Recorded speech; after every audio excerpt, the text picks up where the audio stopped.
Ketika Kinan tiba, dia mengadakan pertemuan rahasia dengan Penatua Dharmawangsa di ruang kerjanya untuk waktu yang lama. Dia mengungkapkan segalanya kepadanya, termasuk bagaimana dia menemukan obatnya dan kecurigaannya tentang Lydia. Penatua Dharmawangsa terkejut sampai ke intinya. Maksudmu PBB berada di balik ini dan Lydia telah berkolusi dengan mereka? Kinan mengangguk. Ya, jika obatnya dapat membalikkan efek virus, maka itu pasti berasal dari orang-orang dari bulan. Oleh karena itu, kita sekarang dapat melihat bahwa PBB menjalankan agendanya sendiri ketika mereka mengambilnya. Penatua Dharmawangsa tahu apa yang dia maksudkan. Menurutmu mereka berencana menggunakannya untuk mengejar kita? Ya, tetapi ada terlalu banyak spekulasi. Aku tidak berani mengatakan bahwa aku 100% yakin, kata Kinan dengan sungguh-sungguh. Penatua Dharmawangsa memahami kehati-hatiannya. Ini adalah konspirasi besar. Jika itu benar, maka seluruh negara ini tergantung pada keseimbangan. Namun, pada titik ini, dunia bahkan telah terancam oleh ilmuwan luar angkasa yang gila. Jadi apa yang tidak mungkin? Lebih jauh lagi, tindakan negara W baru-baru ini memberikan validitas untuk spekulasi ini. Serigala berbulu domba sedang merencanakan sesuatu yang besar. Penatua Dharmawangsa menghela nafas dengan keterkejutan dan kekecewaan yang sama. Krisis terbesar umat manusia dalam sejarah baru saja berakhir dan mereka sudah siap untuk saling bermusuhan. Sekelompok orang yang tidak tahu berterima kasih ini, apakah mereka lupa siapa yang menyelamatkan mereka? Kinanlah yang menghentikan Boy William dari menghancurkan dunia. Kinan berkata dengan objektif, ini adalah waktu terbaik bagi mereka untuk bertindak. Krisis kita adalah kesempatan mereka. Ditambah lagi, saat-saat seperti inilah perubahan akan sering datang. Penatua Dharmawangsa, tentu saja, memahami semua ini. Tetapi itu tidak menyurutkan amarahnya.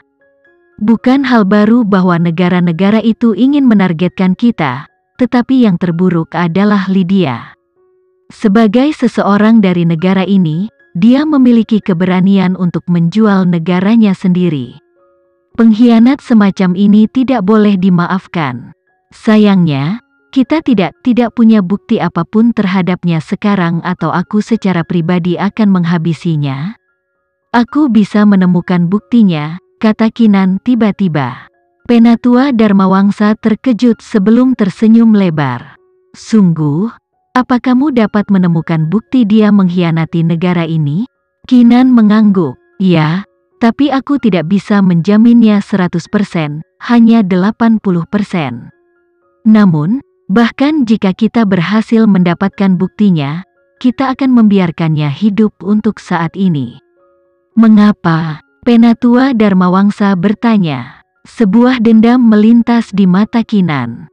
Karena kita membutuhkan dia untuk membawa kita ke dalang. Lagi pula, dia hanya pion. Pemahaman muncul untuk Penatua Dharmawangsa. Kamu benar, dia hanya pion bagi negara lain. Ya, kita membutuhkannya agar kita dapat melihat apa yang sebenarnya mereka lakukan. Bagaimanapun, semuanya sejauh ini hanyalah hipotesis mereka, tidak ada bukti konkret. Demi mendapatkan bukti dari seluruh konspirasi, mereka harus terus memimpin Lydia. Namun, mereka tidak bisa duduk diam setelah mereka menemukan tipu muslihat mereka dengan virus menular. Penatua Dharmawangsa mengetahui gawatnya situasi. Dia segera membawa Kinan ke rumah presiden untuk bertemu dengan Nyonya Presiden. Nyonya Presiden menyerukan pertemuan rahasia di antara para penasihat terpercaya negara itu ketika dia diberitahu spekulasi mereka. Mereka semua memutuskan untuk menunjuk Kinan sebagai duta besar negara ini untuk mengawasi situasi ini. Dengan identitasnya sebagai wanita yang telah menyelamatkan dunia, dia adalah wanita terbaik bagi negara ini untuk berhubungan dengan negara lain. Selain itu, negara lain akan memberhentikan menekan negara ini untuk memberikan wajahnya. Tentu saja, Ini semua hanya kedok. Tujuan sebenarnya adalah agar dia mendapatkan kontak langsung dengan negara lain untuk mengetahui lebih lanjut tentang konspirasi gelap ini. Para pejabat dari negara ini mengandalkannya karena mereka terkesan dengan kemampuan dan keterampilan pengamatannya. Mereka juga percaya tidak ada kandidat yang lebih baik darinya untuk misi ini. Begitu saja, Kinan segera menjadi duta negara. Ini adalah pertama kalinya sejak negara itu didirikan bahwa peran berpangkat tinggi seperti itu telah diberikan secara langsung kepada seseorang tanpa pengalaman dan dalam waktu sesingkat itu. Pengangkatannya, ketika disiarkan ke dunia, mengejutkan semua orang. Namun, tidak ada yang terlalu memikirkannya karena itu adalah waktu yang kritis. Kinan tidak hanya memiliki keterampilan yang mengesankan tetapi juga telah banyak berkontribusi pada dunia ini. Jadi dia lebih dari memenuhi syarat untuk menerima peran itu. Warga negara sebagian besar menerimanya, suara-suara protes sedikit dan jarang terdengar. Selanjutnya, postingan Kinan mendapat suara mayoritas di Kongres. Jadi protes, jika ada, tidak ada gunanya. Namun, posisi ini hanya tampak mulia di permukaan. Pada kenyataannya, Kinan akan terjebak dalam bentrokan kekuatan tersembunyi antar negara. Tanggung jawabnya langsung dimulai, karena malam itu ada konferensi pers internasional. Banyak media ingin mewawancarai Kinan karena pengangkatannya yang tiba-tiba sebagai duta besar negara. Dia juga ingin membuat pernyataan sesegera mungkin untuk menutup masalah diplomatik yang semakin mengkhawatirkan. Lydia terkejut ketika dia mendengar Kinan ditunjuk sebagai duta besar baru. Kenapa dia tidak mendengar apa-apa tentang itu sebelumnya? Kinan tiba-tiba diangkat, diburu melalui pemungutan suara, dan menjabat. Lydia selalu berpikir Kinan adalah seseorang yang harus dia waspadai. Dia mungkin berusia 20-an tetapi kecemerlangan di sepasang matanya tampaknya lebih tajam daripada orang tua yang telah melihat dunia. Setiap kali dia datang melawannya, Lydia secara tidak sadar akan dijaga. Sekarang Kinan tiba-tiba ditunjuk sebagai duta besar negara untuk mengawasi insiden ini. Lydia merasa ada yang tidak beres. Instingnya memberitahunya bahwa dia harus lebih berhati-hati di sekitar Kinan, target mereka. Lydia menelepon nomor tak dikenal untuk melaporkan semua kejadian ini. Berita bahwa Kinan ingin mengadakan konferensi pers segera menyebar ke seluruh negeri. Media asing yang ditempatkan di kota A semuanya telah menerima pemberitahuan dan undangan. Aula Kongres dipenuhi wartawan jauh sebelum waktu yang ditentukan. Aula besar penuh sesak dengan orang-orang. Setiap reporter penasaran dengan wanita yang berhasil menyelamatkan dunia dan tiba-tiba menjadi duta negara.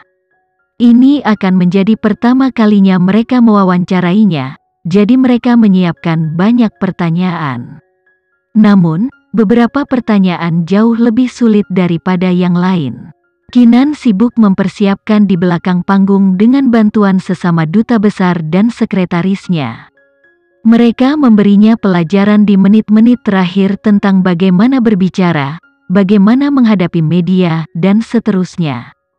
Mereka mengkhawatirkannya karena dia tidak memiliki pengalaman dalam urusan luar negeri.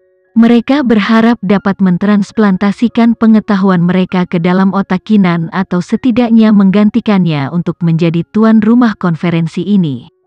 Kinan mengerti dan menghargai kebaikan mereka, jadi dia berdiri dan mendengarkan dengan tenang.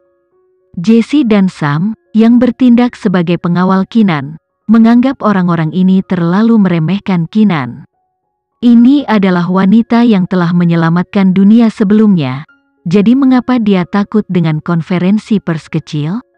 Namun, Kinan rendah hati dan mau belajar dari orang lain yang lebih berpengalaman darinya. Segera, Lydia juga tiba di tempat kejadian. Sebagai wakil sekretaris PBB, jadwalnya padat, dia memiliki andil dalam hampir semua hal. Namun, itu hanya nama karena menghormati Perserikatan Bangsa-Bangsa, dia sebenarnya tidak memiliki kekuatan apapun.